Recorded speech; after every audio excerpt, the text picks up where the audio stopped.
kebersihan pikiran, kebersihan hati, dan kebersihan syahwat. Bahkan di hampir semua video yang saya upload di YouTube itu terkait tentang kebersihan pikiran, kebersihan hati, dan kebersihan syahwat. Dengan berbagai macam kacamata sudut pandang, saya menjelaskan tentang pengertian, pemahaman, dan pengetahuan terkait kebersihan pikiran, kebersihan hati, dan kebersihan syahwat. Mungkin hanya ada 1 atau 2 video yang tidak memuat kata-kata saya terkait dengan kebersihan pikiran, kebersihan hati, dan kebersihan syahwat. Kenapa dan mengapa? Kok nggak ngambil bahan lainnya? Kok nggak ngambil tema lainnya? Kok nggak menginformasikan hal-hal yang lainnya itu? Kenapa dan mengapa? Kalau panjenengan hanya menyimak saya sepintas lalu, atau menyimak video saya 1 atau 2 video, panjenengan akan kesulitan untuk mengenal siapa dan bagaimana saya, apalagi hanya melalui video.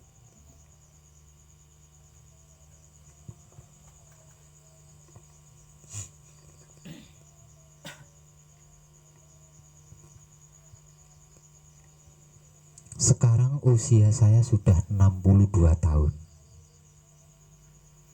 Nanti bulan Agustus genap 63 tahun. Karena saya lahir bulan Agustus. Nah, dari 62 tahun usia saya, itu 45 tahunnya saya habiskan hanya untuk belajar.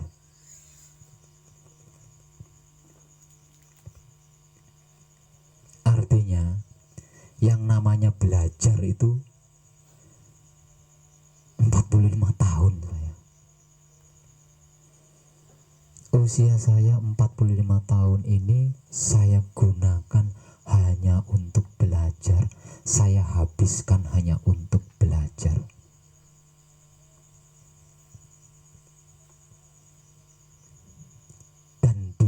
Belajar, saya menggunakan sistem membuka semua jendela rumah saya, membuka semua pintu rumah saya. Bahkan ada kalanya saya tidak menggunakan jendela, saya tidak menggunakan pintu. Artinya di dalam belajar itu saya tidak milih-milih mata pelajaran. Semua apapun saya pelajari, dan itu saya lakukan keliling dunia.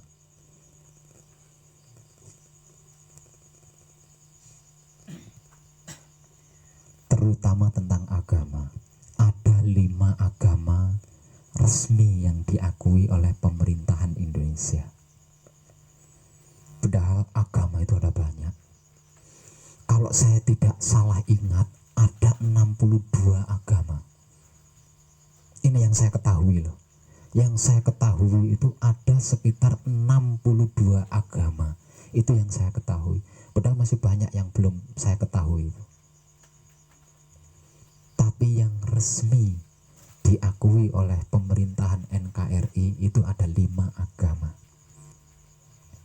Nah, terutama tentang ilmu pengertian agama, ilmu pemahaman agama, ilmu pengetahuan agama. Dari 5 agama resmi yang diakui oleh pemerintahan Indonesia itu pernah saya pelajari.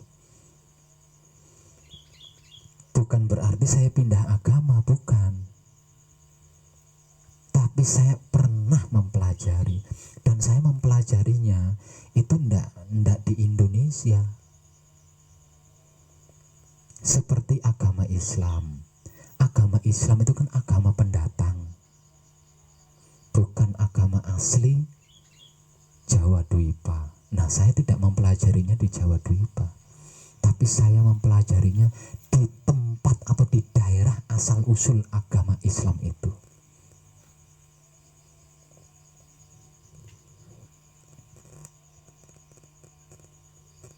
Begitu juga dengan agama Hindu. Saya mempelajari agama Hindu bukan di Indonesia, tapi langsung di daerah asal usul agama itu, agama Hindu itu sendiri. Di India saya mempelajarinya. Agama Konghucu saya mempelajarinya di Cina. Agama Buddha saya mempelajarinya di Putong.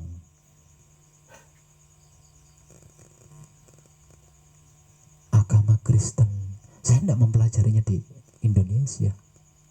Mungkin di antara panjenengan ada banyak yang mempelajari ilmu-ilmu agama.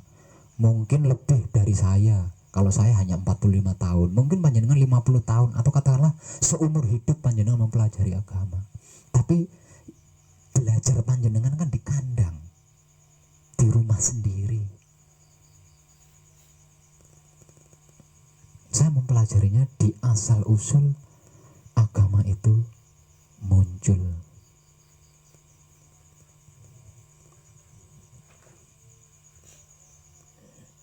Itu sistem saya belajar, caranya saya belajar gitu. Maka yang saya pelajari bukan cuma ilmu pengertian agama, bukan cuma ilmu pemahaman agama, bukan cuma ilmu pengetahuan agama. Seluruh yang disebut ilmu itu pernah saya pelajari. Bahkan sampai tentang kehidupan di dunia ini. Kehidupan di dunia ini memiliki banyak jenis. Kehidupan sebagai orang miskin, kehidupan sebagai orang kaya, kehidupan sebagai orang yang tersisih, kehidupan sebagai orang yang terhina, itu semua pernah saya pelajari.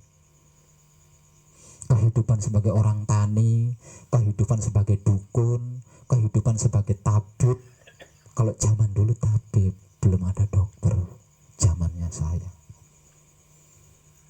Kehidupan sebagai pedagang, pembisnis, bahkan kehidupan sebagai seorang pembisnis barang antik, itu loh pernah saya pelajari. Kalau panjenengan ingin tahu, karena saya pernah belajar selama 45 tahun keliling dunia, bukan negara tapi dunia loh.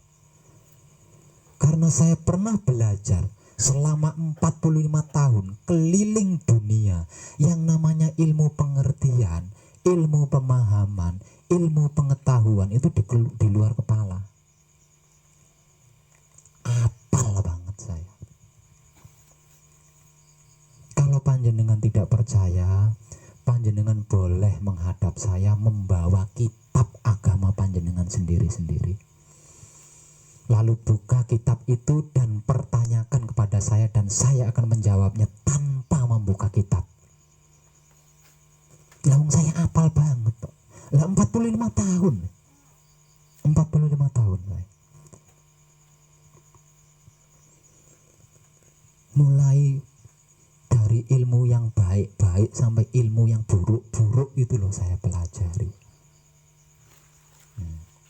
Nipu pernah, bohong pernah, mitnah pernah, ngadu domba ya pernah.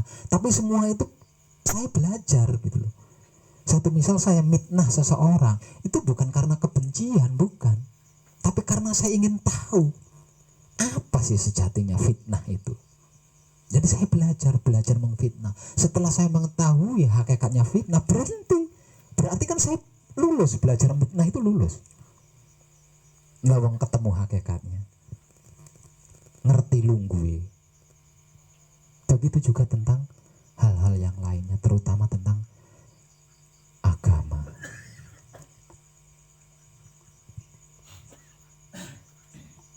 Nah, selama saya keliling dunia belajar selama 45 tahun,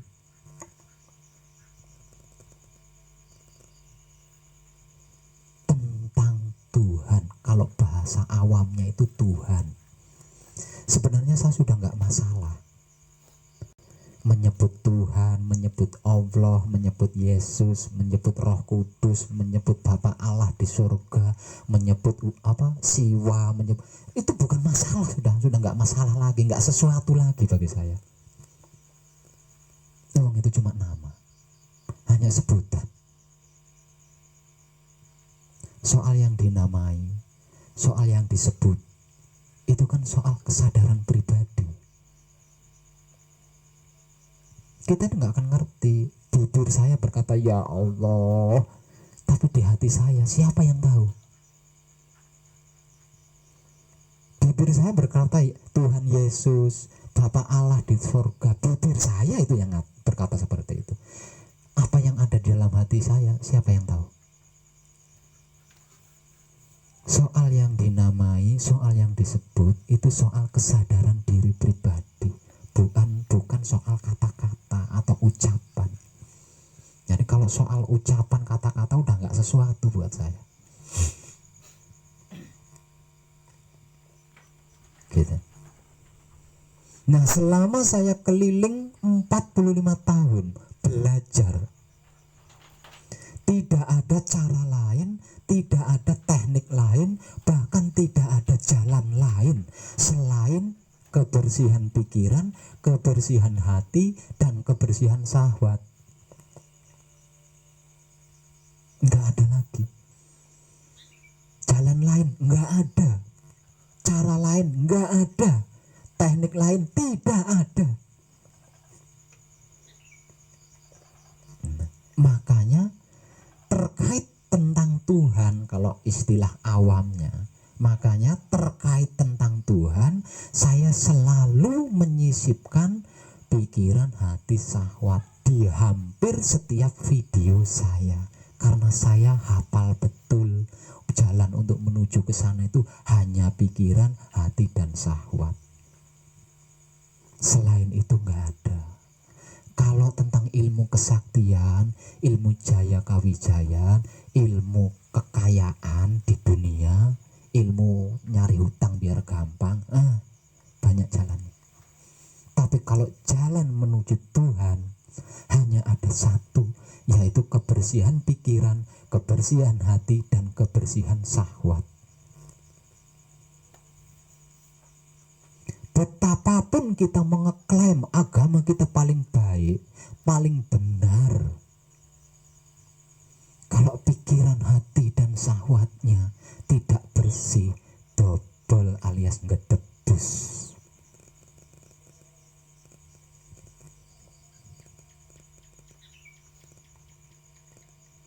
Sebenarnya kan awal tadi saya katakan bahwa saya sudah keliling dunia selama 45 tahun, terutama mempelajari tentang agama-agama. Saya keluar masuk. Sesungguhnya saya bukan berganti-ganti agama, bukan. Tapi saya mempelajari agama-agama itu. Dan selama saya mempelajari agama-agama resmi yang diakui oleh pemerintahan Indonesia, semuanya itu intinya sama. Intinya apa? Intinya Tuhan dan kebaikan. Agama apapun itu, yang menjadi inti adalah Tuhan atau Maha Suci.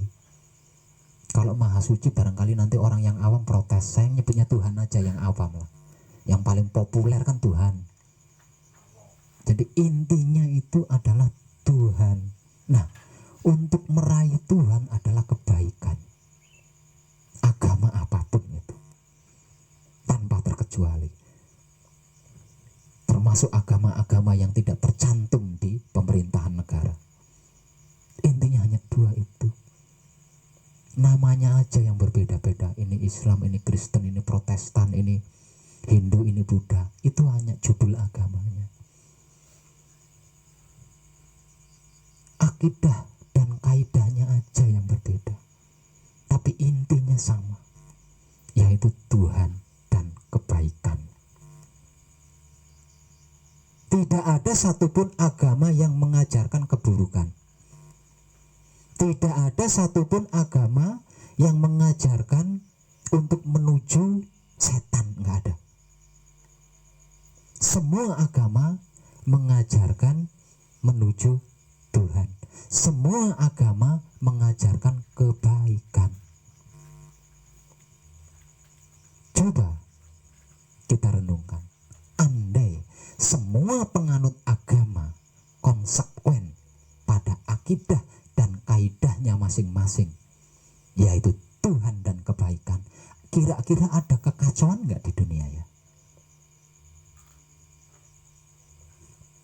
Adanya kekacauan di dunia, adanya kerusakan di dunia, itu dikarenakan adanya manusia-manusia yang mengkhianati agamanya sendiri. Itu dari segi agama. Kalau kita masuk ke dalam segi keyakinan, segi kepercayaan, lebih tidak bisa lagi. Gitu.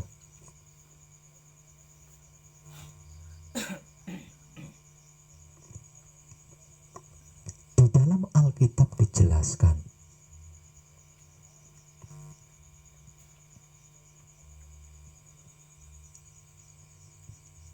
di balik setiap rongga dada anak cucu Adam itu ada segumpal daging yang jika ia baik, maka baik pula seluruh tubuhnya. Jika ia buruk, maka buruk pula seluruh tubuhnya. Dan segumpal daging itu disebut hati. Nah, dari sini aja loh kita sudah tahu. Harusnya kita sudah tahu. Oh, berarti baik buruknya diri kita itu bergantung kepada hati.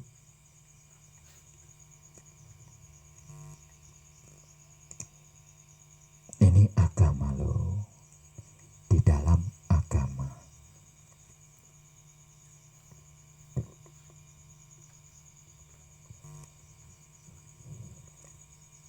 Lebih dalamnya, semua yang berasal dari Tuhan akan kembali kepada Tuhan. Lah dari sini aja orang bodoh pun kayaknya bisa berpikir. Orang awam sekalipun kayaknya bisa berpikir kalau mau merenung.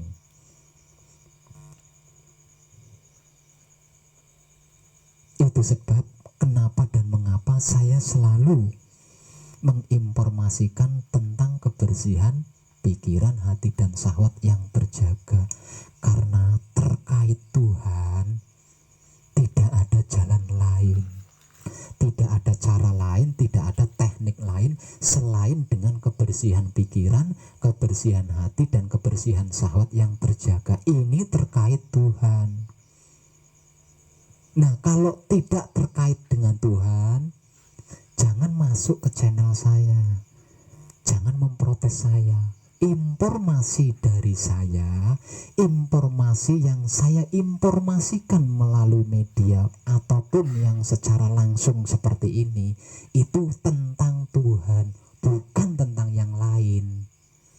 Kalau berbicara selain Tuhan, jangan komplain saya. Silakan panjenengan, kalau panjenengan merasa berhasil mengenal Tuhan dengan cara membenci tetangga, dengan cara mengfitnah teman, panjenengan bisa berhasil mengenal Tuhan, silakan. Tapi jangan mengkomplain saya. Saya sudah mengalaminya, bahwasanya ketika itu saya tidak bisa mengenal Tuhan dengan cara membenci, mengfitnah, sirik, iri, dengki, itu nggak bisa. Ketika saya bisa mengenal Tuhan, itu di saat hati saya bersih, pikiran saya bersih, syahwat saya bersih, dan kebersihannya terjaga, itu baru saya bisa mengenal Tuhan. Ketika saya belum menjaga kebersihan pikiran, hati, dan syahwat saya 45 tahun keliling dunia. Nah, itu bukan cuma keliling dunia. Anak istri saya tinggalkan, keluarga saya tinggalkan, Walaupun begini-begini saya juga punya harta. Harta saya tinggalkan. Walaupun begini-begini saya juga punya kedudukan. Kedudukan saya tinggalkan. Semua saya tinggalkan. Saya mencari Tuhan saya, yang saya puja, yang saya sembah di setiap saatnya ada di mana? Benarkah Tuhan yang saya puja-puji di setiap saat itu ada? Kalau ada di mana? Nah, itu saya keliling dunia selama 45 tahun. Capek. Kalau harus saya ceritakan capek. Kalau biayanya harus saya kumpulin, waduh, 45 tahun loh keliling dunia. Kalau saya buat modal dagang itu, wah, atau saya buat bangun rumah, aduh, enggak sederhana. Kalau harus saya ceritakan dari awal sampai akhir, wow, melelahkan, capek banget. Capek banget. Kenapa sampai 45 tahun tapi saya belum bisa mengenal Tuhan? Saya belum bisa membuktikan Tuhan yang saya puja, saya puji, saya sembah setiap saat itu ada apa enggak? Kok masih belum bisa membuktikan itu? Ternyata di pikiran, hati, dan syahwat saya itu masih ada noda. Makanya sampai 45 tahun keliling dunia saya nggak nemu-nemu. Tuhan itu benar ada apa enggak itu saya nggak ketemu-ketemu. Setelah saya merubah prinsip, merubah tingkah laku saya, merubah cara berpikir saya, merubah cara membatin saya, merubah cara saya bersahwat,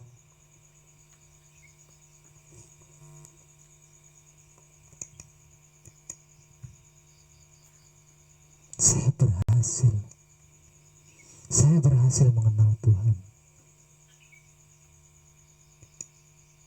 Tidak percaya? Datang temui saya untuk yang di luar sana.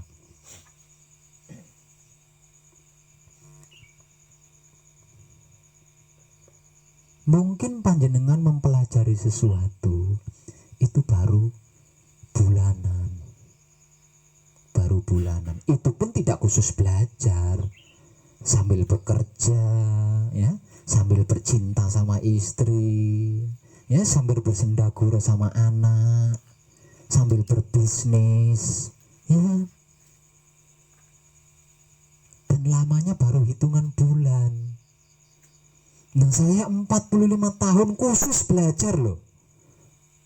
Bagaimana saya nggak hafal otak saya kalau soal ilmu pengertian, ilmu pemahaman, ilmu pengetahuan, ngotok di luar kepala. Nah, kalau berbicara dengan saya tentang agama, tentang dalil-dalil, tentang walah, sama halnya ngajarin itik berenang itu. Itik kok diajarin berenang? Kalau cuma sebatas ilmu pengertian, ilmu pemahaman, dan ilmu pengetahuan. Kalau ilmu praktek, nah ini ada kemungkinan saya belum tahu kalau ilmu praktek. Tapi kalau ilmu pengertian, ilmu pemahaman, ilmu pengetahuan, tunggu dulu.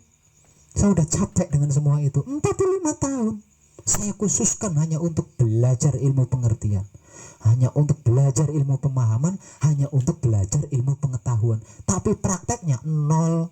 Saya nggak bisa mengenal Tuhan. Saya nggak bisa membuktikan Tuhan itu ada apa enggak. Nggak bisa. Jadi Tuhan itu nggak bisa dikenal dengan ilmu pengertian, ilmu pemahaman, ilmu pengetahuan, itu nggak bisa. Dikenal dengan pikiran yang kotor, hati yang kotor, syahwat yang semeraut, nggak bisa. Lalu saya udah membuktikan. Makanya enggak. Kalau soal Tuhan, jangan komplain saya lebih hafal itu. Hanya ada satu jalan menuju Tuhan, yaitu kebersihan pikiran, kebersihan hati, kebersihan syahwat. Selain dengan itu nggak ada. Mau lewat mana? Mau lewat mana? Mau berbicara dalil, dalilnya jelas. Berbicara firman, firmannya jelas, termuat di dalam Alkitab. Aku bertahta di dalam Baitul Makmur yang ada di kepala Adam. Oh, cepo. Jelas kan di situ. Bahasanya pikiran. Aku bertahta di dalam Baitul Makmur, Baitul Muharram yang ada di balik dada Adam. Jelas di balik dada itu hati. Yang lebih jelas lagi ini ada. Aku bertahta di dalam Baitul Muqaddas atau Baitul Maqdis yang ada di dalam kelamin Adam. Ayo, sapa sing ora kenal kelamin? Nah, ini lebih kasar kalau di ayat. Nah, saya ngatakan syahwat. Halus. Di kitab malah lebih cepat, lebih jelas. Kelamin. Aku bertahta di dalam Baitul Muqaddas atau Baitul Maqdis yang ada di dalam kelamin Adam.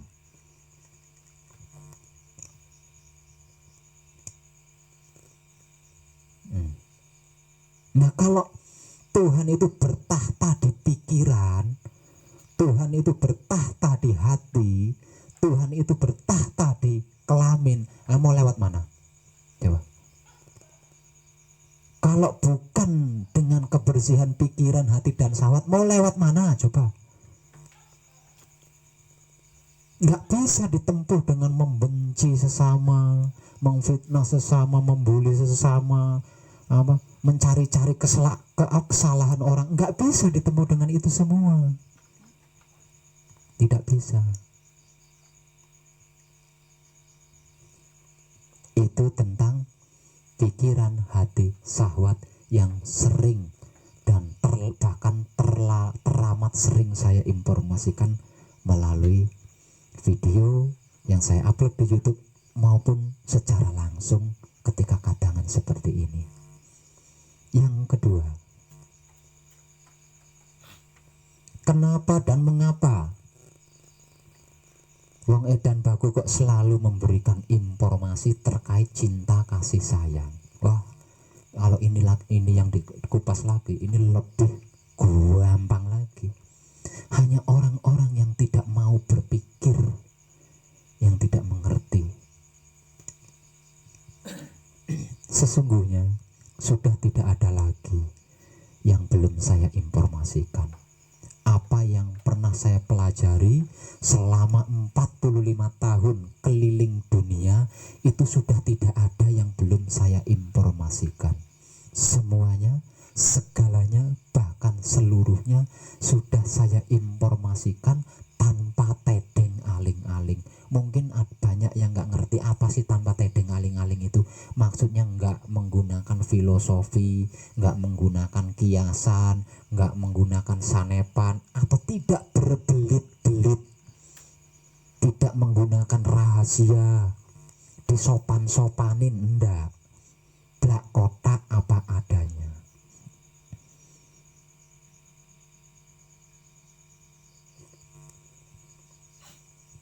Sudah nggak ada yang belum saya informasikan, itu sudah nggak ada. Tapi tolong kasih penjelasan. Saya mau penjelasan yang tidak pakai dalil, yang tidak pakai firman, yang tidak pakai ayat di dalam Al-Quran atau di dalam kitab-kitab yang lainnya. Karena apa? Karena itu berbentuk tulisan. Kebenarannya saya nggak tahu. Benar apa tidak saya nggak paham, nggak tahu, nggak nyeksaini sendiri. Lawang itu tulisan. Jadi minta penjelasan yang real, yang logika, yang manusiawi. Oke, saya kasih penjelasan tanpa mengaitkan ayat-ayat dari kitab. Kenapa dan mengapa Wong Edan Bagus selalu berbicara tentang pikiran, hati, syahwat? Berbicara selalu tentang cinta kasih sayang. Gini. Karena sesungguhnya identitas jati diri pribadi kita itu adalah cinta kasih sayang. Cinta itu bersarang di otak atau pikiran kita. Kasih itu bersarang di hati atau batin kita. Sedangkan sayang itu bersarang di kelamin atau syahwat kita. Nah, sesungguhnya kita itu berasal dari cinta kasih sayang ini. Tidak ada satupun keturunan Adam yang tidak berasal dari cinta kasih sayang. Yang tidak berasal dari cinta kasih sayang itu hanya nenek moyang kita, yaitu Adam dan Hawa. Kalau keturunan Adam dan Hawa semua itu berasal dari cinta kasih sayang. Maka di dalam beberapa video saya memberikan informasi, kalau sampai ada manusia tidak bisa mencintai, tidak bisa mengasihi, tidak bisa menyayangi sesama manusia, berarti dia telah kehilangan identitas jati diri pribadinya. Lawang asal usulnya itu dari situ. Buktinya apa Pak Web? Kasih bukti. Oke, kasih bukti. Tanpa kitab nih, logika, ya, ini dari logika.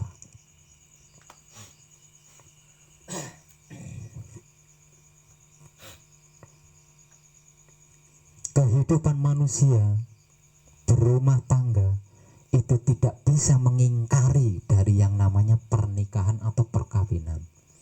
Kira-kira iya enggak? Nah, yang namanya pernikahan, yang disebut perkawinan, ada enggak kira-kira saling benci itu? Ada enggak? Ada enggak perkawinan terjadi atau pernikahan terjadi karena bermusuhan, karena saling benci? Saya benci kamu, saya awas kamu, terus saya nikahi dia. Ada enggak sejarahnya itu? Semua perkawinan, semua pernikahan itu dilambari cinta kasih sayang. Nah, cinta kasih sayang ini sampai diwujudkan sebuah surat nikah, akte nikah. Tertulis di situ bahwasanya saling menyukai, saling mencintai, saling mengasihi, saling menyayangi, bahkan saling mengerti, saling memberi, saling memahami, semuanya salin di situ. Kalau panjenengan sudah nikah dan pernikahannya resmi, ya bukan kawin lari ya, pernikahannya resmi, perkawinannya resmi, pasti punya surat nikah. Coba buka surat nikahmu itu, buka, baca. Saya hafal. Panjenengan nikah paling setelah nikah surat nikahnya itu jeneng sempitkan. Saya enggak, saya pelajari sampai detail. Ketika saya nikah, saya pelajari apa isinya ini. Kenapa yang namanya begini saja kok harus ada suratnya itu? Saya pelajari, hafal saya di situ. Itu baru tentang nikah, tentang perkawinannya. Mas, kita masuk lebih dalam. Ketika kita di atas ranjang, coba bisa sampai terjadi senggama, itu ceritanya gimana? Apa saling pelot-pelotan, jotos-jotosan gitu? Pasti karena saling mencintai, saling mengasihi, saling menyayangi. Kalau enggak mungkin bisa terjadi. Kalau sampai terjadi namanya pemerkosaan.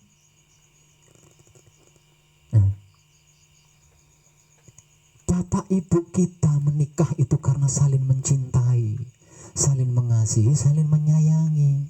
Bapak ibu kita bisa melakukan senggama di atas ranjang itu karena saling mencintai, saling mengasihi, saling menyayangi. Terjadilah pembuahan janin. Nah, dari sini aja udah jelas bahwa kita itu berasal usul dari cinta kasih sayang seorang bapak dan ibu.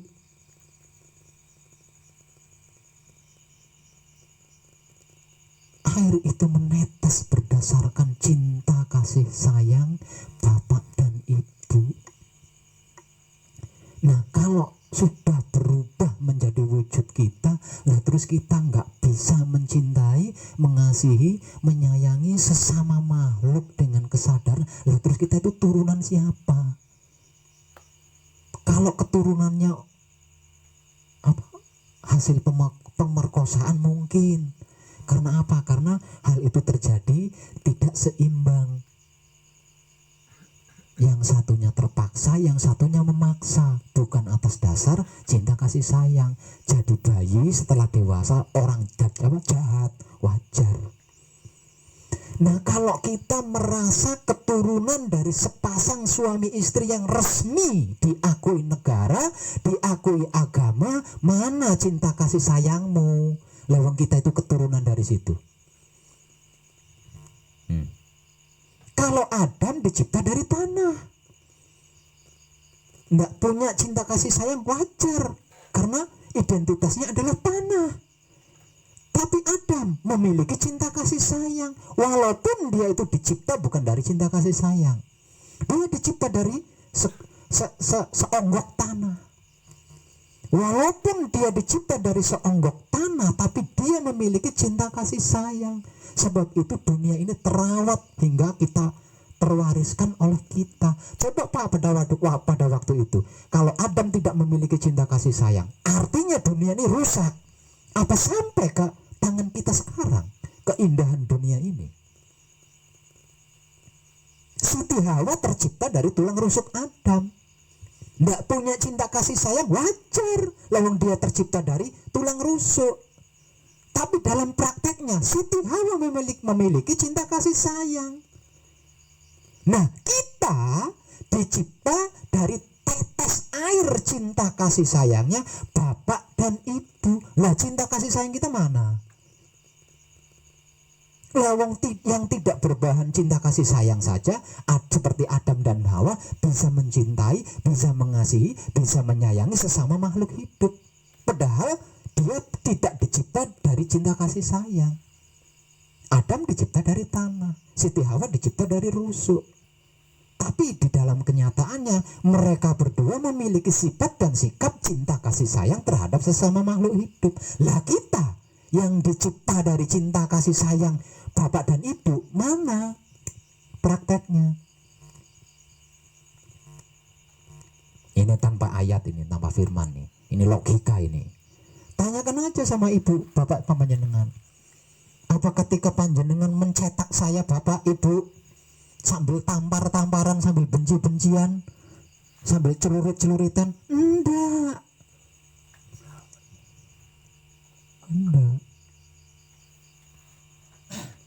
Nah, dari sini kan jelas. Nah, kalau sudah menjadi wujud manusia seperti ini, setiap hari isinya hanya membuli sesama makhluk hidup, membenci, sirik, iri, dengki, kita telah kehilangan identitas jati diri pribadi kita yang telah diteteskan oleh kedua orang tua kita dengan bersusah payah.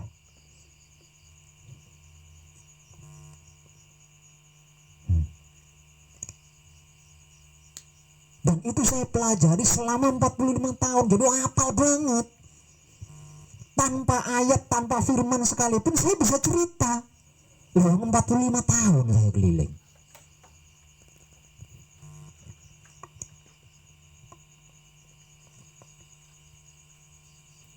Kalau ada yang menolak, sejarah Adam Hawa itu fiktif, hayal. Saya nggak tahu, misalkan saya nggak tahu. Oke, lah ini tadi. Kalau yang termuat di dalam Alkitab kan Adam dan Hawa. Lah, yang cerita saya terakhir itu saya nggak menggunakan Adam, nggak menggunakan Hawa, nggak menggunakan ayat, nggak menggunakan firman, nggak menggunakan kitab. Ini real kenyataan. Silahkan direnungkan.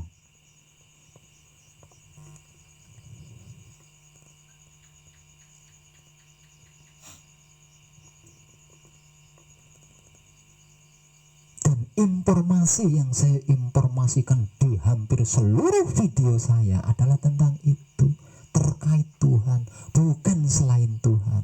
Jadi kalau mau berbicara selain Tuhan, jangan dengan saya. Boleh dengan saya tapi secara langsung. Jangan di YouTube. Kalau di YouTube itu khusus terkait Tuhan.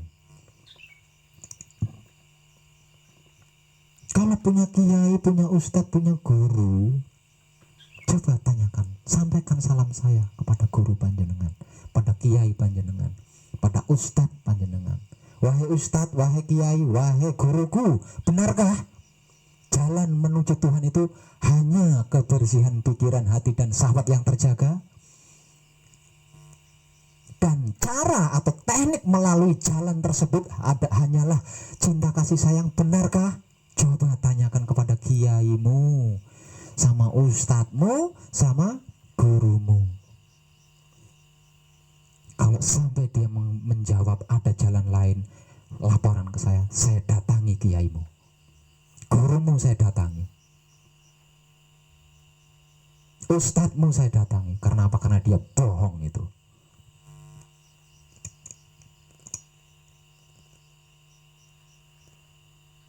Betapapun kita mengeklaim agama kita paling baik, paling benar, paling bagus,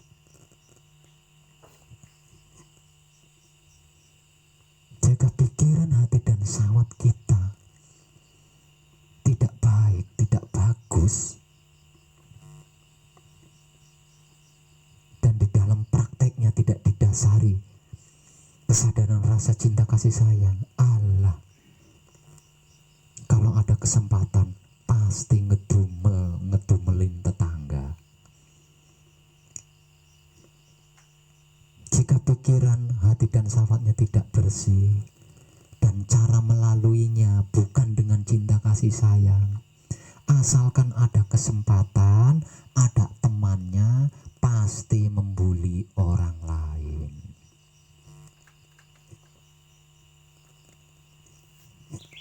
Pasti ngomongin orang lain. Kok kekeh disulang? Saya pernah 45 tahun, saya ulang, 45 tahun saya keliling dunia hanya untuk belajar. Artinya ketika saya mempelajari agama Islam, katakanlah, itu sampai mentok. Dan selama belajar, ya saya masih sering punya waktu buat ngedumel, buat ngomongin orang lain. Itu saya masih punya waktu untuk seperti itu. Apalagi kalau ada temannya. Nggak ada temannya aja ngerancang pikirannya. Kiai kuang kue, guruku medite, saya sudah berbulan-bulan di sini belum diajarin apa-apa. Medit banget sih punya ilmu itu guru. Apalagi ada temannya, ada lawan bicaranya, walah sampai panjang lebar. Nah itu gimana?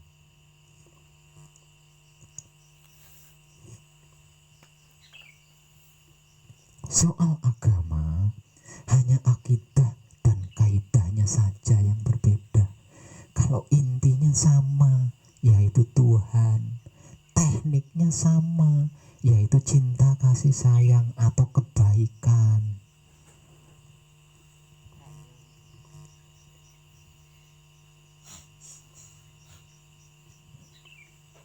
Setiap kali beribadah, mengibadahkan agama kita, itu kan ada bacaan-bacaan yang kita baca ketika kita melakukan ibadah. Nah, mbok coba diartikan apa yang dibaca itu tadi, cari artinya apa. Semua bacaan-bacaan yang digunakan untuk beribadah, mengibadahkan agama, itu tentang kebaikan. Semua tentang kebaikan. Nggak ada tentang keburukan, tentang kejahatan, itu nggak ada. Mas Lukas, panjenengan dari Katolik nih. Ketika panjenengan melakukan sembahyang di gereja, apa ada doa itu? Boleh kurang ajar, matamu, awas kamu. Ada nggak doa seperti itu? Nggak ada. Sama di Islam pun sama.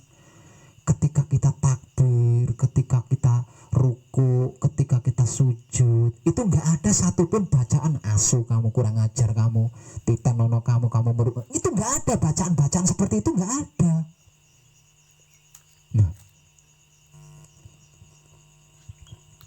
Nah, mungkin nggak pernah berpikir sampai sejauh itu. Wah, yang penting yang satu roboh ikut roboh, yang satu ya mungkin begitu caranya beragama. Ini loh yang menjadikan dunia tidak ada nyamannya, itu karena adanya orang-orang yang seperti ini.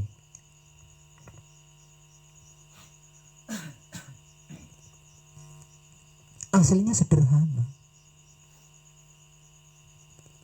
Walaupun kita belum pernah sampai di daerah asal usul agama yang kita yakini, kalau pikiran, hati, dan syahwat kita bersih, apapun yang kita perbuat cinta kasih sayang. Orang-orang yang tinggal di daerah asal usul agama itu bisa kita lampaui.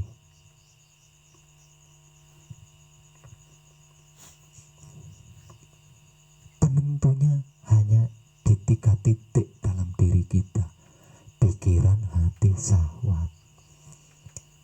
Nah, kalau pikirannya sudah dipenuhi kesadaran cinta, kalau hatinya sudah dipenuhi dengan kesadaran kasih, syahwatnya sudah dipenuhi dengan kesadaran sayang, jangankan beragama, tidak beragama alias ateis sekalipun mesti tidak punya waktu untuk berbuat jahat, untuk melakukan keburukan.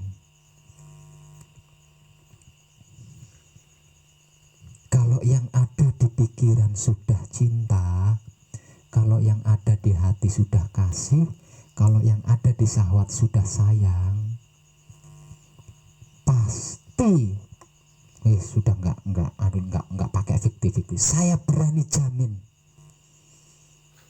saya berani menjamin, kalau pikirannya sudah dipenuhi dengan cinta, hatinya sudah dipenuhi dengan kasih, syahwatnya sudah dipenuhi dengan sayang, saya jamin 100% pasti tidak punya waktu untuk membuli sesama makhluk hidup. Tidak akan pernah punya kesempatan untuk sirik, iri, dengki, fitnah, dendam. Tidak akan pernah. Saya jamin. Lawang saya sudah membuktikan sendiri. Gitu loh. Kalau mau berbicara bukti, saya sudah membuktikannya sendiri.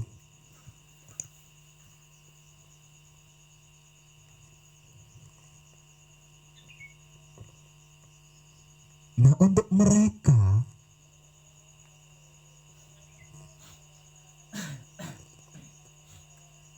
yang telah kehilangan identitas jati diri pribadinya, merasa rugi di situ. Waduh, kalau begitu mengenal Tuhan itu saya rugi banyak. Yang biasanya saya bisa ngerumpi jadi tidak bisa ngerumpi.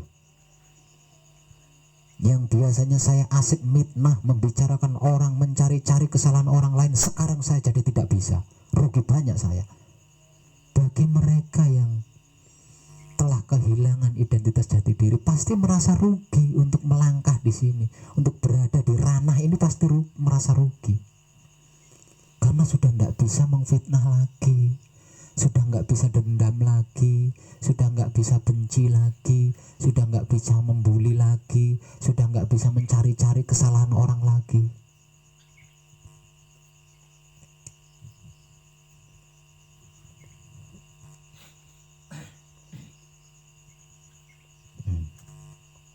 Betapapun kita kekeh, saya sudah sampai ke langit 7. Betapapun saya kekeh, saya sudah bertemu yang namanya Tuhan, yang namanya Allah, yang namanya Tuhan Yesus, yang namanya Bapa Allah di surga. Saya sudah bertemu dengan yang disebut Siwa, Brahma, Krishna. Saya sudah pernah menghadap Sang Buddha. Betapapun kekehnya kita mengatakan itu, kalau masih tidak menyukai orang lain, nggak tebus, percayalah, nggak tebus. Kalau masih membicarakan orang lain, masih membuli orang lain, nggak tebus, percayalah, saya sudah membuktikan. Saya sudah membuktikannya. Selama 45 tahun saya berkeliling dunia, itu tidak 10 atau 100 guru yang pernah saya datangi. Mungkin ada ribuan seorang guru yang pernah saya datangi. Dan tidak sedikit guru-guru saya yang ilmunya jebol oleh saya, angkat tangan mendidik saya.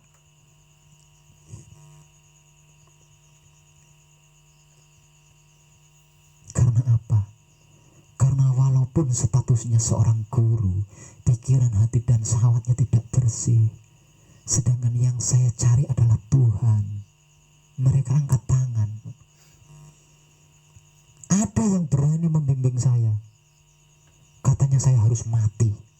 Kalau kamu ingin melihat Tuhan, ketemu Tuhan, berarti kamu harus mati sekarang. Kamu harus saya bunuh, saya kubur baru bisa ketemu Tuhan. Jawaban macam apa itu?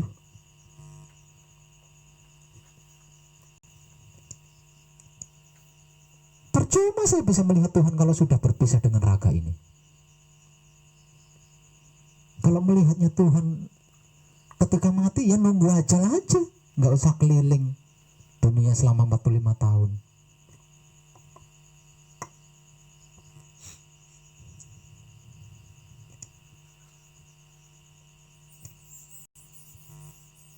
Gitu. Mungkin di antara kita ada yang fanatik dengan ajaran Romo. Ajaran Romo itu tentang kasunyatan. Ajaran Romo itu tentang kebenaran. Oke, saya pun mengakui memang ajaran Romo itu tentang kenyataan, tentang kebenaran. Prakteknya mana? Apakah kenyataan dari ajaran Romo itu membuli sesama kadang? Mencari-cari kesalahan sesama kadang? Apakah kebenaran dari ajaran Romo itu membuli sesama kadang, membicarakan sesama kadang, mencari-cari kesalahan sesama kadang? Apakah itu kenyataan dari kebenaran ajaran Romo? Tak encepi lek kaya ngono kuwi.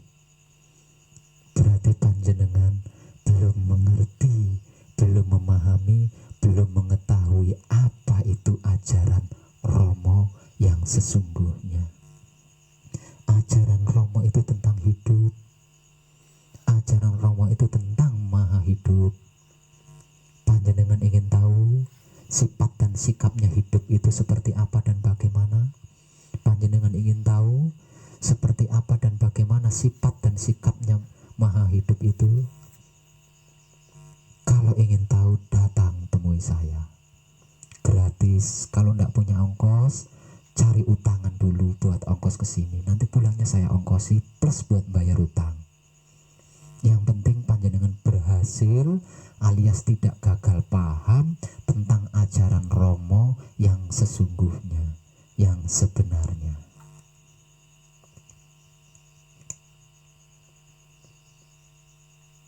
Entah itu yang dibukukan atau yang direkam di dalam lempengan VCD, apa yang diajarkan Romo itu tidak ada satupun untuk mencari-cari kesalahan orang lain, membuli orang lain, membenci orang lain, itu nggak ada ajarannya. Apalagi kalau sudah berbicara ini laku pribadi atau kapribaden, wah ini lebih gampang lagi memaknainya. Kalau kita sudah berbicara bahwa ini tentang pribadi, bahwa ini tentang kapribaden, berarti sama sekali cetok sama sekali kita tidak bisa ikut campur urusan orang lain, itu nggak bisa. Cawe-cawe urusan orang lain itu sama sekali nggak bisa kalau kita mengambil bahan dari pribadi atau kapribaden.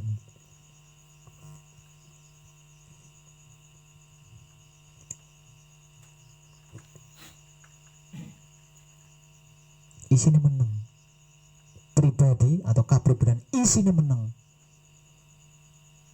Obah rasa obah, onone mung meneng. Bukan mencari-cari kesalahan kadang lain, bukan ikut campur urusan orang lain, bukan. Kalau kita ngambil bahan kapribaden atau pribadi, kalau kita mengambil bahan dari dawuh Romo, lebih universal lagi, lebih luas. Tidak ada satupun dawuh Romo yang memerintahkan kita untuk menghakimi orang lain, apalagi sesama putra. Tidak ada satupun dawuh Romo yang memerintahkan kita untuk membuli orang lain, apalagi sesama kadang. Mencari-cari kesalahan orang lain, apalagi sesama kadang. Nggak ada. Dawuh Romo isinya mengsungkem, sungkem. Nggak ada yang lain. Lah Pak Web sendiri kok banyak omong? Saya banyak omong karena saya sedang menebar kesadaran cinta kasih sayang. Lah kalau saya menang piye nebare? Kalau saya diam bagaimana panjenengan bisa ngerti? Kalau saya diam bagaimana panjenengan bisa memahami, bisa mengetahui kalau saya diam?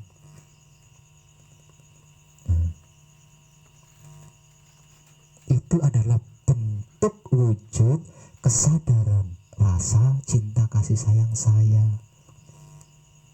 untuk yang merasa belum mengerti, belum memahami, dan belum mengetahui. Kalau merasa sudah mengerti, sudah memahami, dan sudah mengetahui, lambok melakukan sendiri, melakukan kebaikan sendiri. Kalau sudah merasa mengerti, sudah merasa memahami, sudah merasa mengetahui, lambok yo melakukan kebaikan sendiri. Jangan menghalangi, jangan ngerecoki orang lain yang sedang melakukan kebaikan. Nah kalau tidak bisa, ya menengah. Sudah tidak bisa melakukan kebaikan, ada orang lain melakukan kebaikan kok sirik, kok meri, kan aneh. Masa putra Rama seperti itu? Kalau tidak bisa melakukan kebaikan sendiri, kalau tidak bisa menebar kesadaran rasa cinta kasih sayangnya sendiri kepada orang lain, ya diam. Nah kalau bisa, lakukan. Jangan iri kepada orang lain yang sedang melakukan kebaikan. Jangan meri.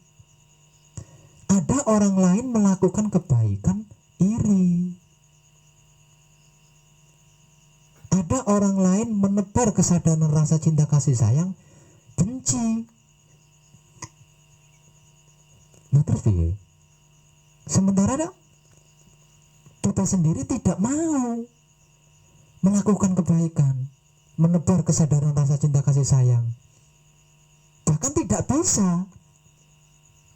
Bukti tidak bisanya, memang tidak melakukan. Kalau memang bisa, kalau memang sudah mengerti, sudah paham dan sudah mengetahui, berarti kan bisa. Bisa apa? Bisa berbuat baik, bisa melakukan kebaikan, bisa menebar kesadaran rasa cinta kasih sayang. Nah kalau sudah bisa, lambok dipraktekkan. Jangan iri kepada orang lain, jangan sirik kepada orang lain. Lawang sudah bisa sendiri. Nah kalau tidak bisa, mbok diam.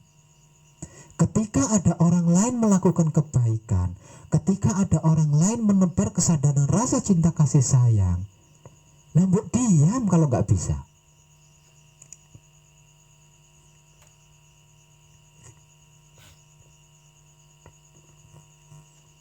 Bung diajak baik, diajak saling berbagi kesadaran rasa cinta kasih sayang, kok repot amat. Panjenengan itu berasal dari batu apa ya?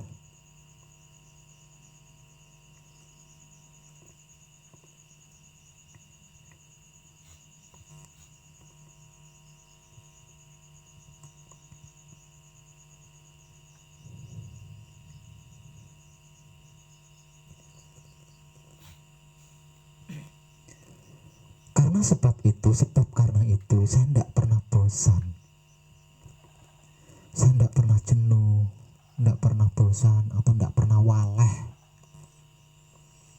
memberikan motivasi terkait kebersihan pikiran hati syahwat yang terjaga, terkait menebar kesadaran rasa cinta kasih sayang terhadap sesama makhluk hidup. Saya nggak pernah jenuh, nggak pernah bosan. Dengan berbagai masakan, dengan berbagai kacamata sudut pandang,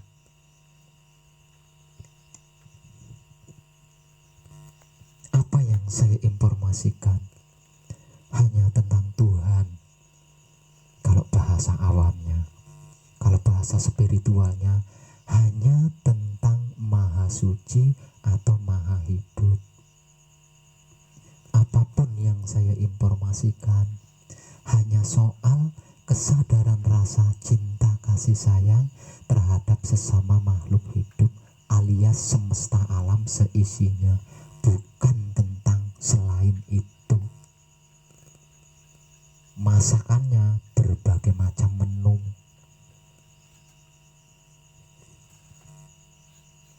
Pengertian, pemahaman, pengetahuannya berbagai macam kacamata sudut pandang. Jadi ketika saya menggunakan firman-firman dari kitab, bukan berarti saya sedang fanatik di agama, bukan.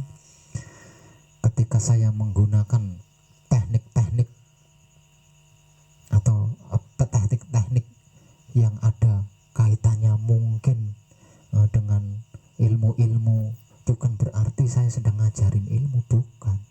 Itu adalah teknik dari saya, itu adalah teknik saya, itu adalah cara saya, cara dan teknik saya agar siapapun yang belajar bersama saya itu mengalami kemudahan, tidak mengalami kesulitan. Yang kental dengan agamanya bisa mengerti, bisa memahami, bisa mengetahui apa yang saya bicarakan, apa yang saya maksud. Yang ateis bisa mengerti, bisa memahami, dan bisa mengetahui apa yang saya sampaikan. Yang Kristen, yang Buddha, yang Hindu, yang Konghucu juga bisa mengerti, memahami, dan mengetahui apa yang saya sampaikan.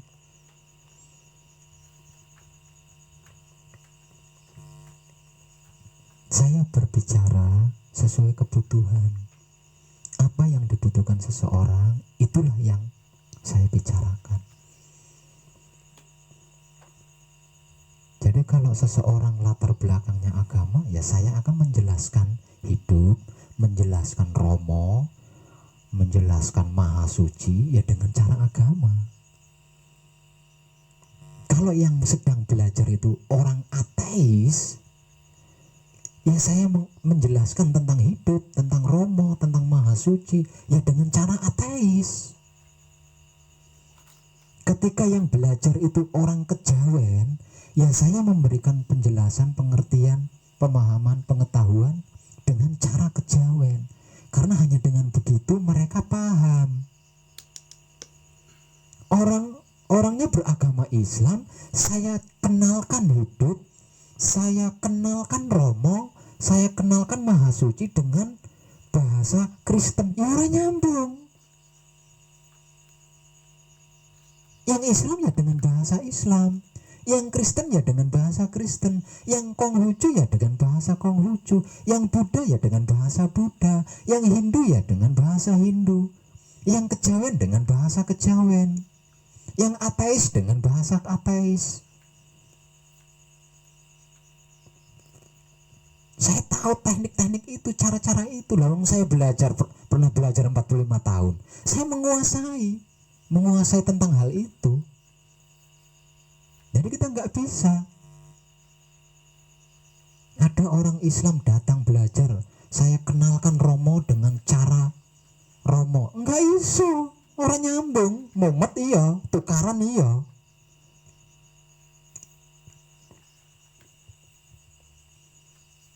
Setelah memahami sedikit demi sedikit, baru saya masukkan ke ranah hidup. Nah, hidup itu kan tidak mengenal suku. Romo itu nggak mengenal suku. Baru saya masukkan ke ranah Romo, ke ranah hidup. Nah, kalau baru pemula, baru awal-awal, ya saya sesuaikan dengan keyakinan masing-masing. Keyakinannya apa? Keyakinan ateis, ya saya beri makanan ateis, saya beri minuman ateis. Yang beragama, ya saya beri menu agama. Yang kafir, saya beri menu kafir. Makanya mayoritas yang belajar bersama saya itu tidak mengalami kebingungan, karena ngerti, paham, dan tahu apa yang saya bicarakan.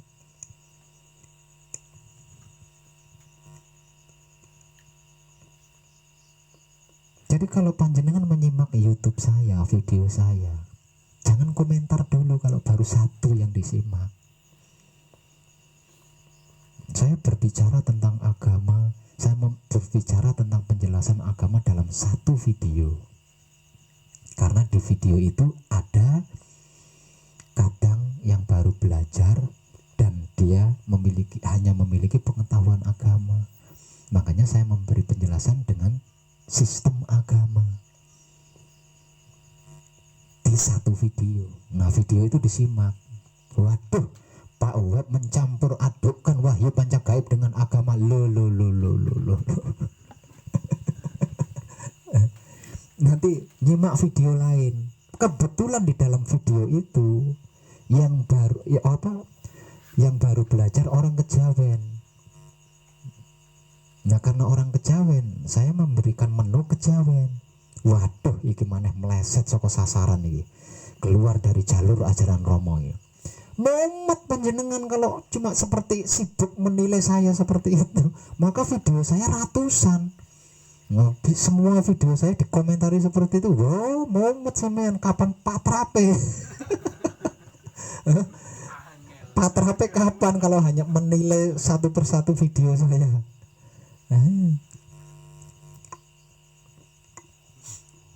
YouTube channel YouTube saya itu adalah channel belajar. Komplit identitas saya di YouTube saya itu komplit, akun YouTube saya itu komplit, nggak ada yang saya sembunyikan, yang saya rahasiakan tuh nggak ada di akun YouTube saya itu. Jadi untuk panjenengan di luar sana, kalau mau berkomentar di YouTube saya, cari tahu dulu wong edan baku iki jane sapa sih, bocah wingi sore apa sapa sih, bebek apa ayam iki jane, cari tahu dulu, di situ identitasnya lengkap. Baru berkomentar. Jadi jangan, ya ini kalau saya ngomong begini mungkin panjenengan mengatain saya sombong lagi, padahal saya berusaha menjelaskan supaya tidak terjadi salah paham antar sesama putra Romo, antar sesama kadang. Karena apa? Karena kalau sesama putra Romo, sesama kadang kok sampai selisih paham, sampai salah paham, nggak lucu loh, nggak lucu. Nggak lucu. Nah, saya sedang berusaha menjelaskan, bukan sombong. Jadi jangan ngajari saya berenang, lawang saya itik. Jangan ngajarin saya berlari, lawang saya kuda. Jangan ngajari saya terbang, saya burung. Lawang lengkap 45 tahun ya. Sepertinya bisa dihitung dengan jari yang belum sempat saya pelajari. Mungkin kalau saya tidak segera, mungkin kalau tidak segera bertemu dengan wahyu pancagaib, mungkin sampai sekarang saya masih belajar. Dan mestinya ya yang tadinya bisa dihitung dengan jari ini yang belum saya pelajari, pasti saya pelajari karena saya belum menemukan. Saya berhenti itu setelah saya mendapatkan wahyu pancagaib. Berhenti total, wes khusus nguplek wahyu pancagaib dengan bahan yaitu ilmu-ilmu pengertian, pemahaman dan pengetahuan yang pernah saya pelajari. Itu saya terapkan. Oh ini ternyata ini, oh ternyata ini. Itu berbicara tentang belajar.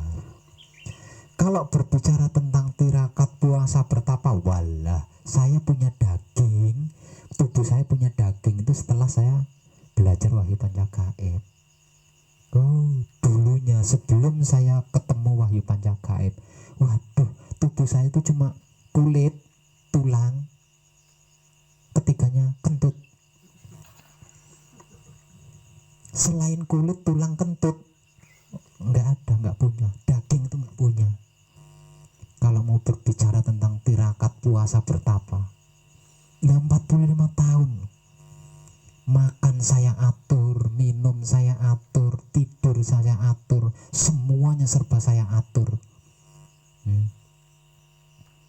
Makan saya atur, tidur saya atur, minum saya atur, ngerokok saya atur, berpakaian saya atur, semuanya saya atur, nggak ada yang tidak saya atur. Tapi saya tidak bisa ketemu Tuhan Karena apa? Karena walaupun makan saya atur, minum saya atur, ngerokok saya atur, tidur saya atur, otak saya masih bisa membenci orang lain. Pikiran saya masih ngeres, hati saya masih kotor. Sawat saya, kelamin saya masih sering jajan ke sana. Makanya walaupun semuanya serba saya atur, saya nggak bisa bertemu Tuhan. Gitu loh, kalau panjenengan ingin tahu. Nah, karena saking capeknya, ketika saya bertemu dengan Wahyu Pancagaib, langsung nggak nunggu lama. Seketika itu saya balik, saya lipat dan saya simpan rapi semua masa lalu itu di dalam laci lemari, tak kunci cetek, nggak pernah saya buka. Selanjutnya saya membuka lembaran buku yang baru, yaitu Wahyu Pancagaib. Nah, untuk mempelajari Wahyu Pancagaib ini tadi, saya menggunakan pengetahuan masa lalu, pemahaman masa lalu, pengertian masa lalu sebagai klarifikasi sebagai klarifikasi. Wis menurut angel.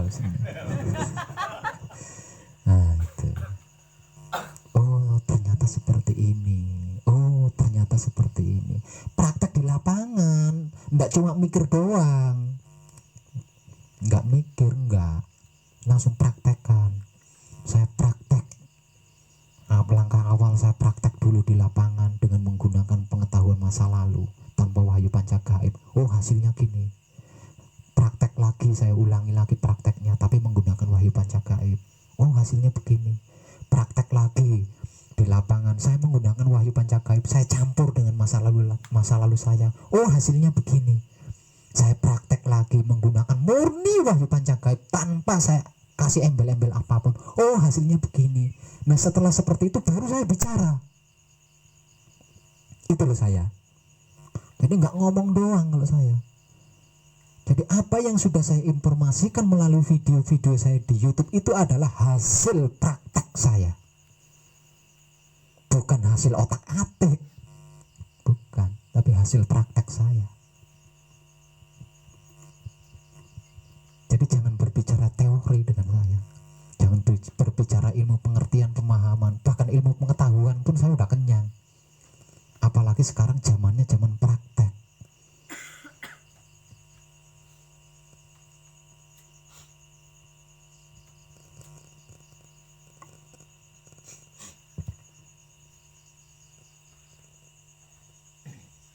Nggak bisa. Apalagi kok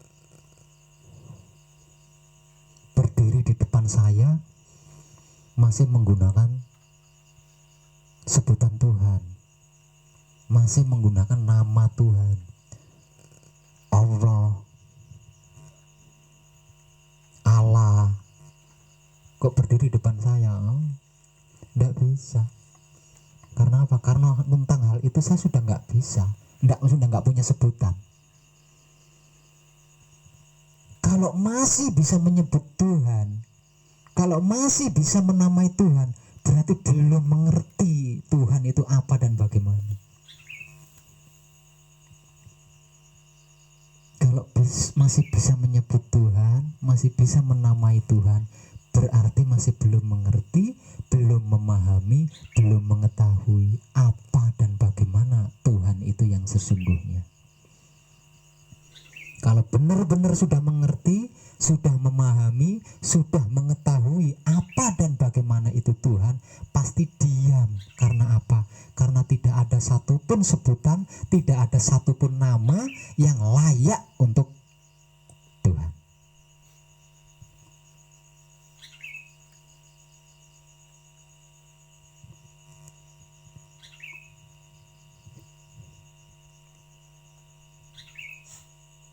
Cawe-cawe sama saya kok masih bawa-bawa Romo. Cawe-cawe saya kok masih membawa-bawa Allah, membawa-bawa Tuhan. Aduh, mengko dhisik.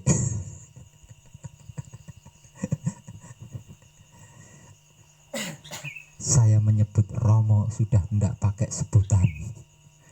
Saya menyebut Allah sudah tidak pakai sebutan, tidak pakai nama lagi.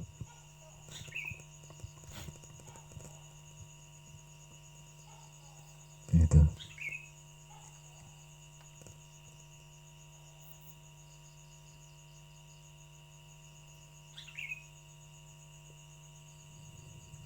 Kata akhir dari saya, tidak ada jalan lain. Tidak ada jalan lain untuk manunggal jati selain kebersihan pikiran, kebersihan hati, kebersihan syahwat yang terjaga.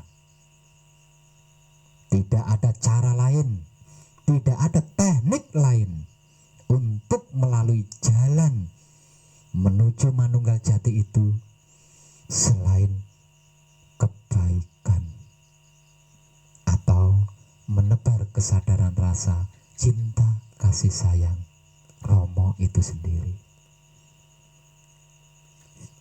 Silakan apapun agama panjenengan, silakan, bukan masalah bagi Tuhan.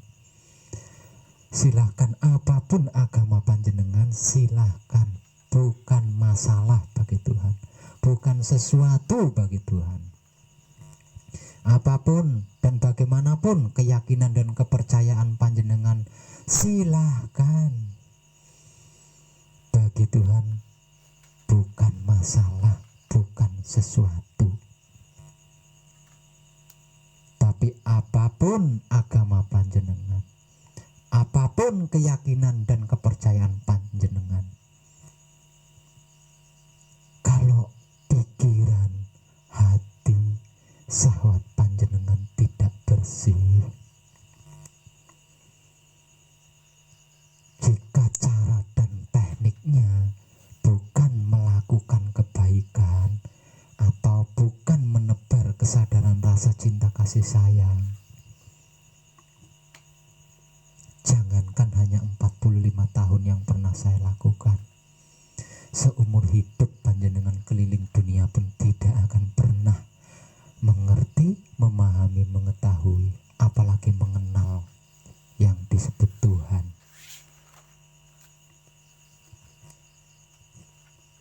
Karena jalan menuju Tuhan hanya kebersihan pikiran, hati, syahwat yang terjaga, dan teknik atau caranya adalah berbuat baik atau menebar kesadaran rasa cinta kasih sayang Tuhan itu sendiri. Tidak ada yang lain. Nggak percaya, buktikan aja. Kalau nggak percaya, buktikan aja. Kira-kira dengan sirik, iri, dengki, dendam, fitnah, membuli, mencari-cari kesalahan orang lain, sibuk menilai orang lain, panjenengan bisa nggak sampai sekarang? Bisa. Lawang bisa kok isik membuli. Aneh. Lawang bisa kok, bisa membenci kan? Bisa membenci, bisa sirik, bisa iri, bisa dengki, bisa fitnah. Bisanya itu. Kalau bisa menembus Tuhan, bisa menunggal dengan Tuhan, wes toh, saya jamin 100% caranya membenci itu udah bisa lupa. Apalagi kok sampai membenci, kok sampai mencari-cari kesalahan orang lain. Caranya membenci, caranya mencari-cari kesalahan orang lain itu lupa. Kalau memang benar-benar sudah manunggal dengan Tuhan. Kalau masih ingat caranya membenci, masih ingat caranya membuli, masih ingat caranya mengfitnah, masih ingat caranya membenci, berarti baru manunggal dengan angen-angennya. Bukan dengan Tuhan, manunggal dengan angen-angennya itu.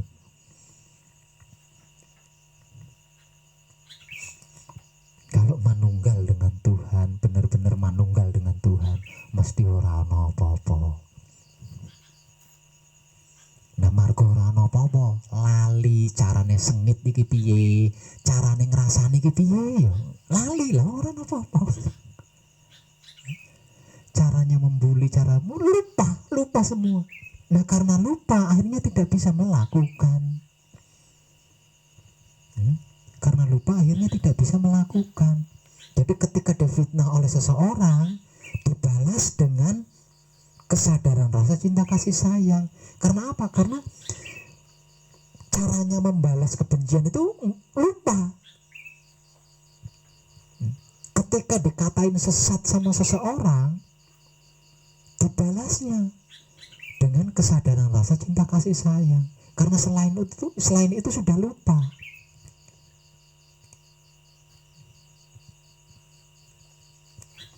Tidakkah kita berpikir sampai ke situ? Saya berani katakan bohong dengan tegas, ya, dengan tegas. Saya berani mengatakan itu bohong.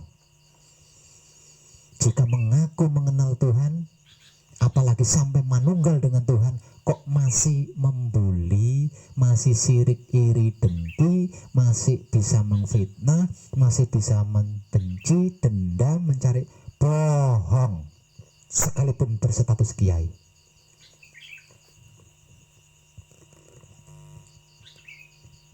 Dan saya berani menjamin dengan tegas, siapapun dia,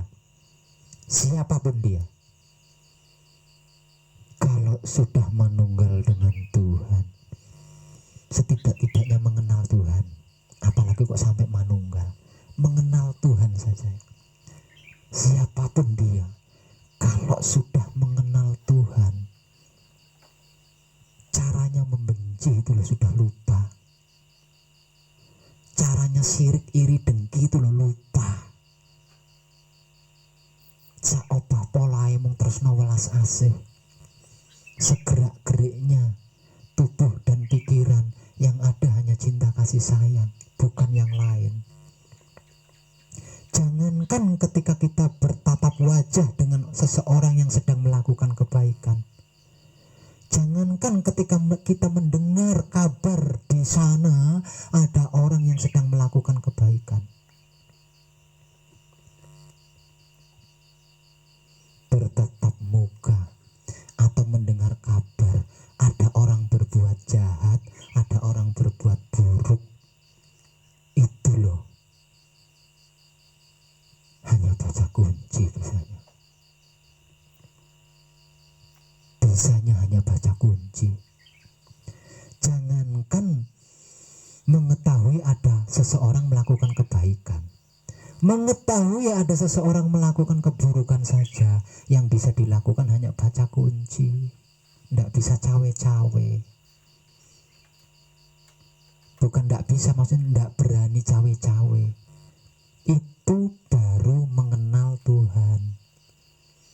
Baru mengenal Tuhan saja cawe-cawe nggak berani, apalagi sampai manunggal dengan Tuhan.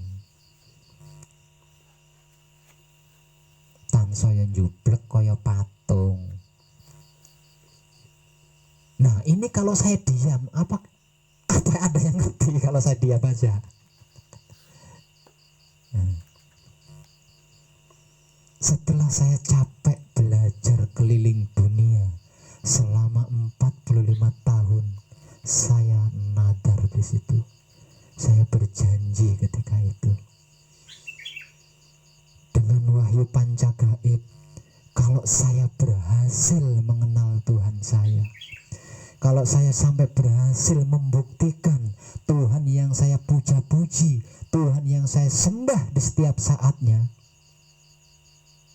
saya berjanji akan menggunakan seluruh sisa umur saya hanya untuk menyampaikan informasi ini kepada siapapun yang ingin mengenal Tuhan, yang ingin manunggal dengan Tuhan. Itu yang saya katakan.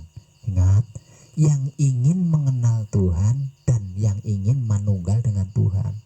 Kalau yang tidak ingin mengenal Tuhan, yang tidak ingin manunggal dengan Tuhan, berarti ada di luar kriteria ini. Itu janji saya dulu.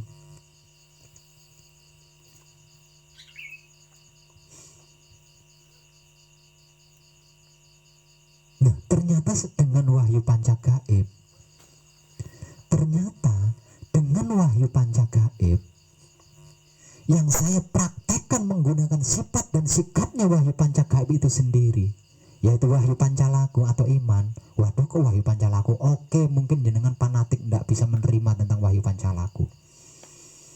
Saya istilahkan dengan bahasa lain. Dan ternyata dengan mempraktekkan wahyu panca gaib, menggunakan kepasrahan kepada Tuhan, menggunakan penerimaan kepada Tuhan, mempersilahkan apapun kuasa Tuhan, saya berhasil. Saya bisa membuktikan ternyata yang disebut Tuhan itu benar, nyoto ono. Ternyata yang disebut Tuhan itu benar-benar ada.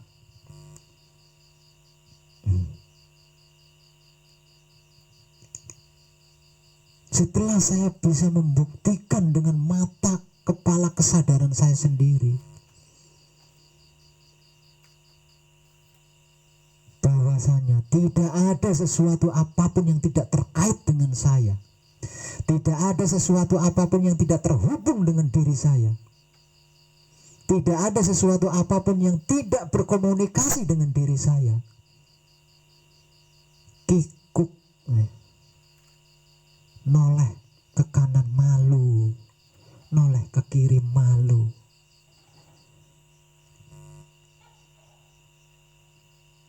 Karena seumur hidup saya pada waktu itu, saya mengkhianati hubungan-hubungan itu. Saya mengingkari hubungan-hubungan itu. Saya malu.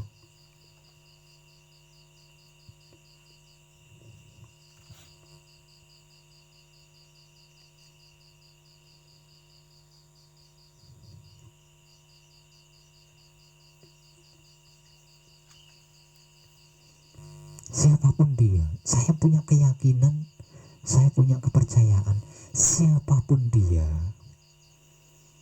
jika dia sudah mengenal Tuhan, apalagi sampai manunggal dengan Tuhan, pasti dia itu menyaksikan kemanunggalan dirinya dengan alam semesta seisinya.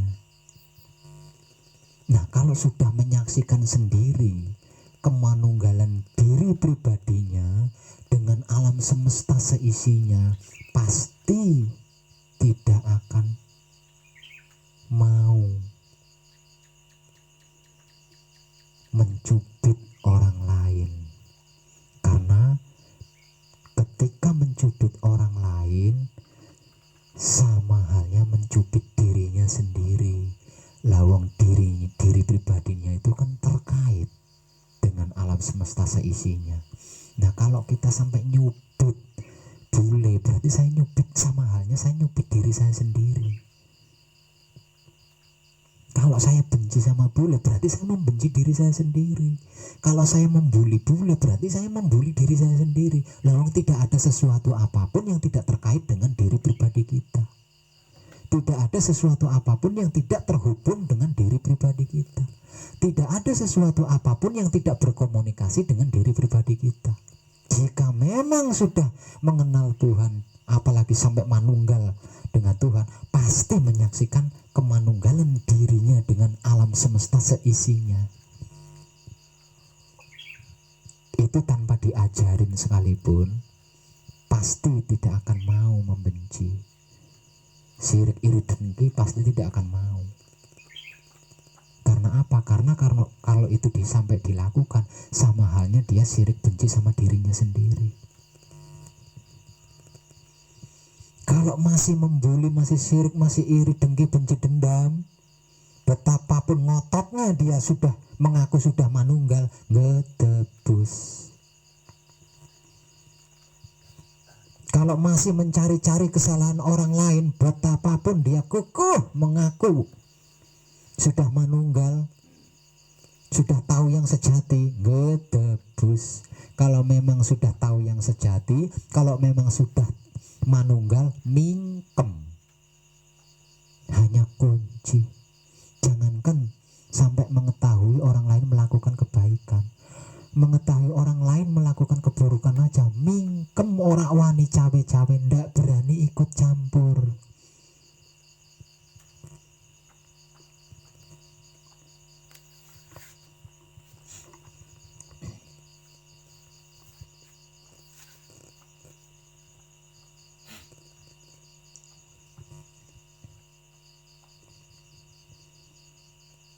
Nah, kenapa Pak Wahab sendiri kok banyak bicara? Saya sedang menebar, saya sedang melakukan kebaikan. Buktinya sedang melakukan kebaikan, coba simak YouTube saya atau datang kadangan langsung dengan saya. Pernah enggak saya ngajari panjenengan mitnah orang, nyuri barangnya orang, membuli orang? Itu pernah enggak saya ngajarin seperti itu?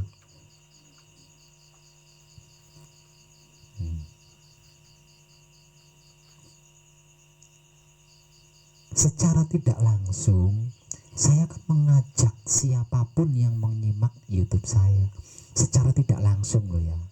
Secara tidak langsung saya akan mengajak siapapun yang menyimak YouTube saya hanya untuk kembali kepada Tuhan dengan cara melakukan kebaikan. Apa itu salah? Yang saya lakukan itu apa salah? Saya ulang, secara tidak langsung saya mengajak siapapun yang menyimak YouTube saya untuk menuju Tuhan dengan cara melakukan kebaikan. Simpelnya kan itu, singkatnya kan begitu. Tapi itu saya kemas dengan masakan Padang. Katakanlah seperti itu, jadi enak didengar.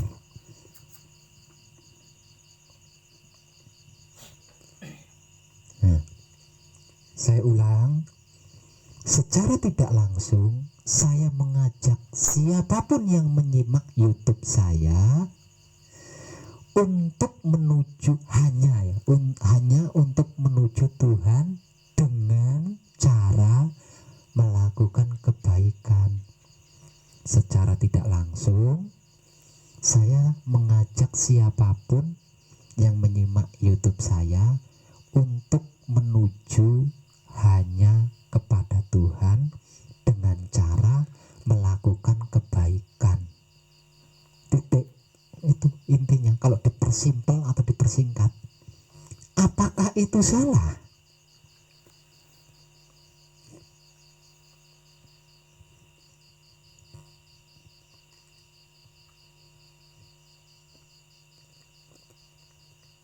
Kalau salah, letak salahnya di mana? Bukankah semua keyakinan itu mengajarkan untuk mengarah hanya kepada Tuhan dan melakukan kebaikan-kebaikan sebanyak dan sesering mungkin?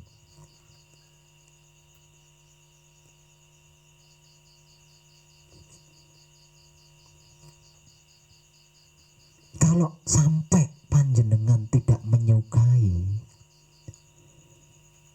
secara umum dari itu sudah diketahui banget kalau panjenengan itu benar-benar pecundang. Kalau sampai tidak menyukai orang lain melakukan kebaikan, berarti jelas banget kalau panjenengan itu pecundang. Ngerti pecundang nggak? Share di Google terjemahan apa arti pecundang. Gitu.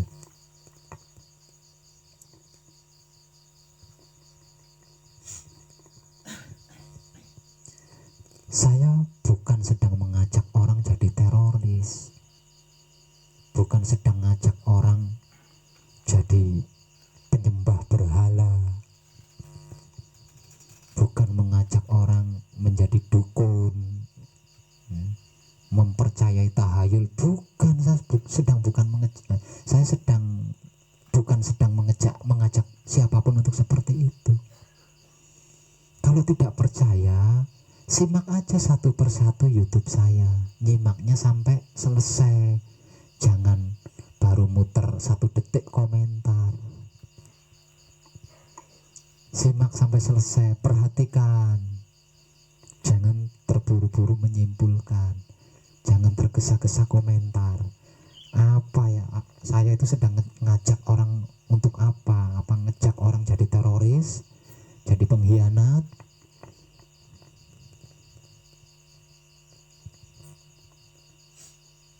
Kalau merasa sudah mengerti, merasa sudah memahami, merasa sudah mengetahui, berarti kan bisa melakukan kebaikan. Nah, kalau sudah bisa melakukan kebaikan, lakukanlah kebaikan itu dengan bagaimanapun caranya. Nah, kalau masih belum bisa, diam ketika ada orang lain melakukan kebaikan. Kalau sudah bisa, lakukan sendiri. Tidak ada ruginya menyampaikan kebaikan. Tidak ada ruginya melakukan kebaikan. Percayalah, ilmu pengertian, segudang ilmu pengertian kita, segudang ilmu pemahaman kita, segudang ilmu pengetahuan kita tidak akan berkurang sedikit pun walaupun kita sampaikan kepada orang lain.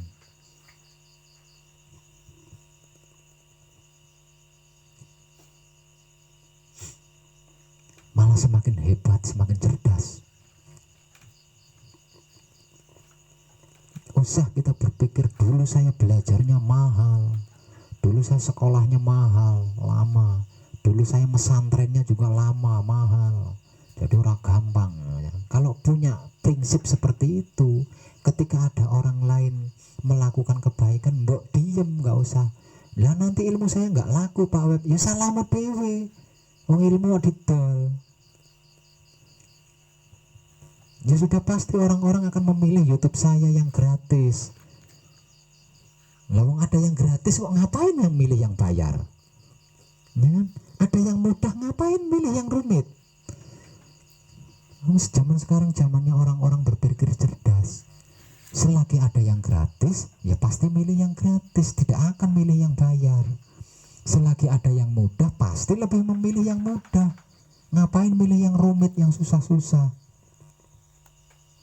Jadi jangan merasa tersaing. Hidup di dunia ini bukan tentang saing menyaingi.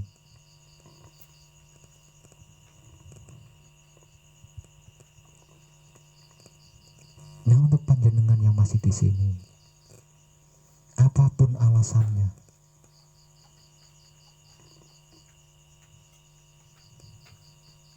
terus jaga dan jaga kebersihan pikiran, hati, dan syahwat panjenengan. Jaga dan terus jaga sebaik mungkin. Jangan sampai ternoda, jangan sampai terkotori, karena nggak ada jalan lain selain itu. Nah, caranya menjaga bagaimana Pak Web? Caranya menjaga, lakukan kebaikan, kebaikan apapun lah. Sebarlah kesadaran, rasa cinta kasih sayang terhadap apapun, kepada siapapun, dimanapun, hingga sampai kapanpun. Itu cara, itu teknik menjaga kebersihan pikiran, hati, dan syahwat.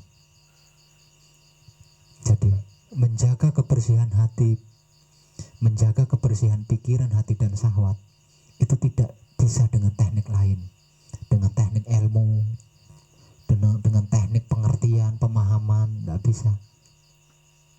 Menjaga kebersihan pikiran, hati, dan syahwat hanya bisa dilakukan dengan cara dan teknik melakukan kebaikan.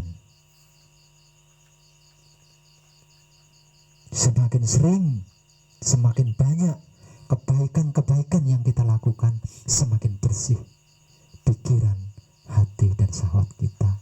Semakin terjaga kebersihan pikiran, hati, dan syahwat kita. Percayalah, saya sudah membuktikan ini. Ini bukan katanya.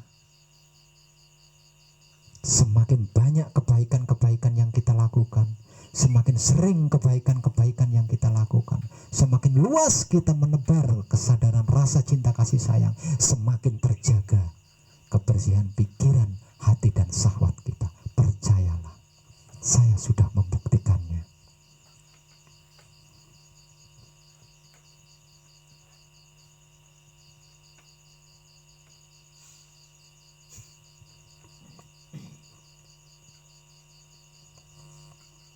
Selain itu, walaupun wahyu panca gaib yang panjenengan gunakan, ya, walaupun wahyu panca gaib yang panjenengan gunakan, ajaran Romo yang dijadikan alasan, jika pikiran, hati, dan syahwat panjenengan tidak bersih, percayalah, tidak akan bisa. Buktinya apa? Tidak sedikit putra Romo yang mati itu, tidak sedikit. Putra Romo yang mengalami kecelakaan itu tidak sedikit. Putra Romo yang mengalami sakit itu tidak sedikit. Putra Romo yang miskin itu tidak sedikit. Itu bukti. Itu buktinya. Maka putra Romo adalah jaminannya selamat. Putra Romo itu jaminannya morah mareh. Putra Romo itu jaminannya sempurna, bahkan abadi. Itu jaminan seorang putra Romo.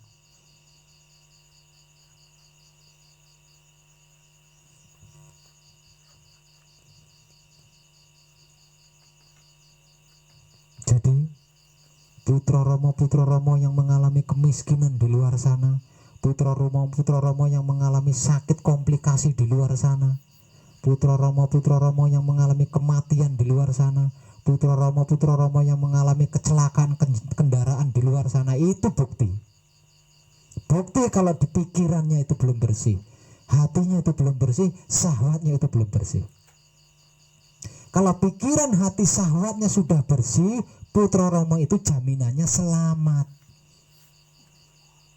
Putra Romo itu jaminannya morah mareh. Tahu morah mareh? Morah mareh itu kaya raya. Putra Romo itu jaminannya selamat. Putra Romo itu jaminannya kaya raya. Putra Romo itu jaminannya sempurna, bahkan abadi. Nah, kalau tidak mengalami itu, belum mengalami itu, berarti pikiran, hati, dan syahwatnya masih kotor. Jadi nggak usah banyak bicara, nggak usah banyak tingkah.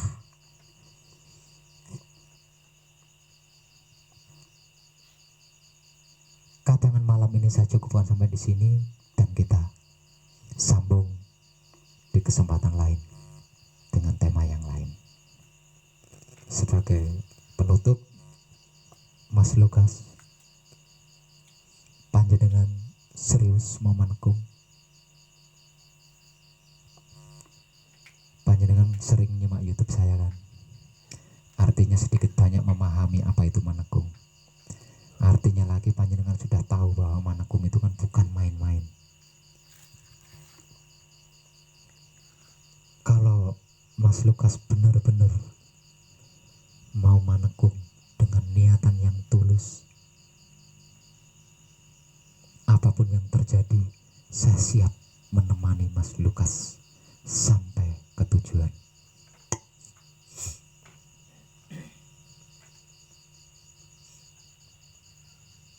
Ada 3 tahap di dalam manekung, Mas Lukas ya. Di dalam manekung ada 3 tahap. Tahap pertama adalah patrap samadhi micil sowan sebagai penyempurna perjuangan panjenengan. Untuk bisa manekung, saya lebih perjelas lagi Mas Lukas ya.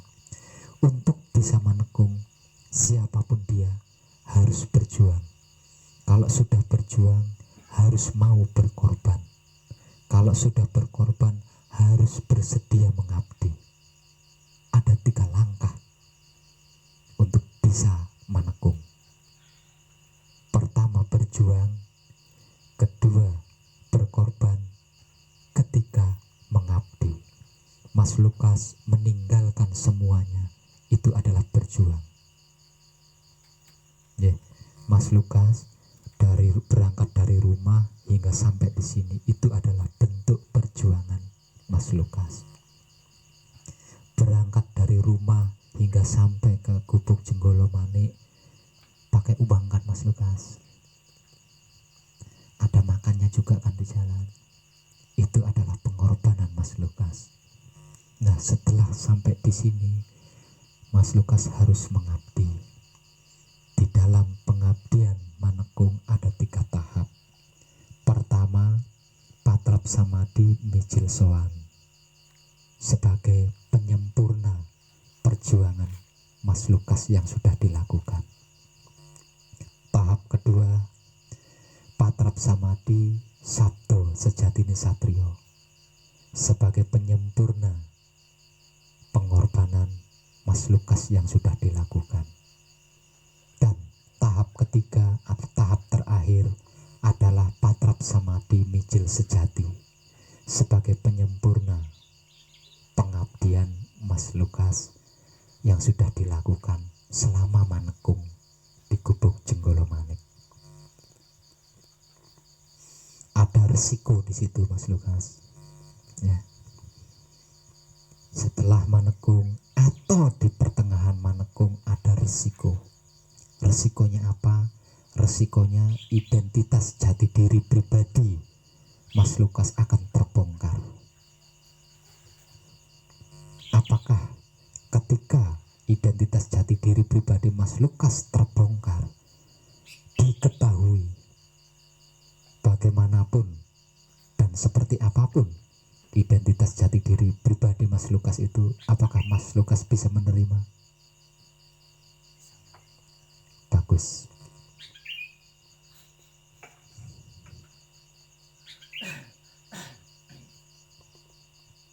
Kalau sudah seperti itu jelas, dan saya siap menjadi teman Mas Lukas hingga sampai titik tujuan.